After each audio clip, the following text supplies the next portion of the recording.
Théo Cury, que já chega aqui conosco, mas na hora de receber Nicolás Maduro aqui no Brasil, estenderam tapete vermelho, né? Pompa e circunstância, foi um evento muito grande, alvo de críticas, inclusive, né, Débora? Boa tarde para você, ótima tarde para quem acompanha a gente. Teve uma repercussão muito grande e havia uma expectativa. A gente falava aqui ontem no 360, a partir do momento em que houve a prisão, num primeiro momento, da Maria Corina Machado, depois a libertação dela.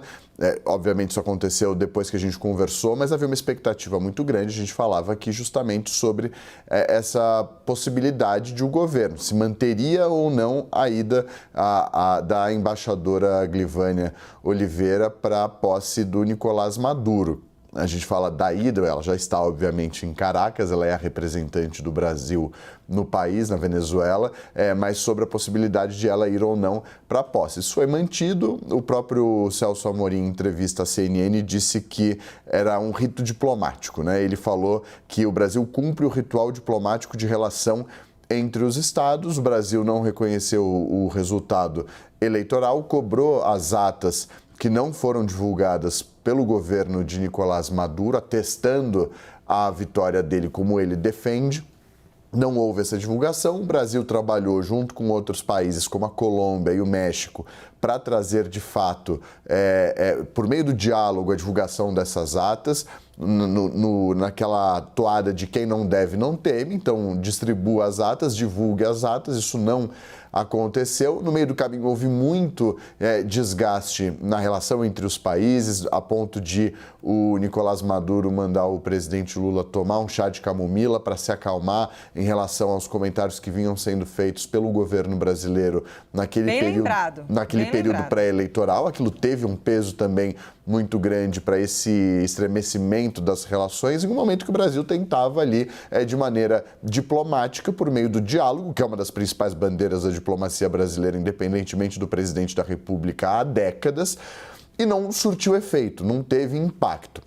O governo, então, adotou essa postura, esfriou essa relação, também desacelerou essas cobranças que vinham sendo feitas com o envio do Celso Amorim, por exemplo, durante o processo eleitoral, para conversar tanto com o Edmundo Gonzalez quanto com a equipe de Nicolás Maduro.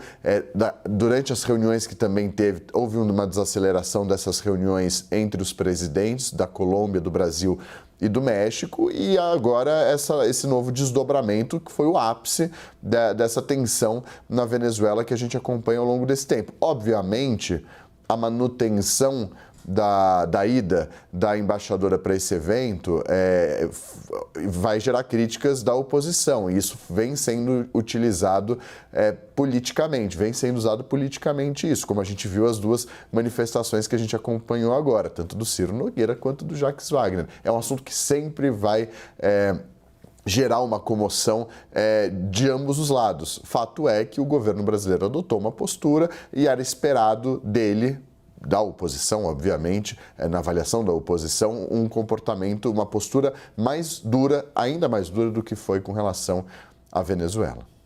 Perfeito, Théo Cury. Interessante, né, que o líder do governo, Jacques Wagner, no Senado, Jacques Wagner, disse: não, Brasil é Brasil, Venezuela é Venezuela, mas esse tema Venezuela, ele faz tanto parte aqui das discussões políticas no Brasil, que na eleição municipal, toda a entrevista, Guilherme Boulos, que era candidato à prefeitura de São Paulo, era perguntado para ele se ele achava que a Venezuela era ou não uma ditadura. Ele fugia, escapava, ficava sempre desconfortável, mas ali na reta final da campanha ele acabou dizendo que realmente não era um exemplo de democracia. Ou seja, o tema Venezuela faz parte, sim, das discussões do Brasil, queiram ou não queiram. Théo Cury continuará conosco, daqui a pouco volta. Obrigada por enquanto.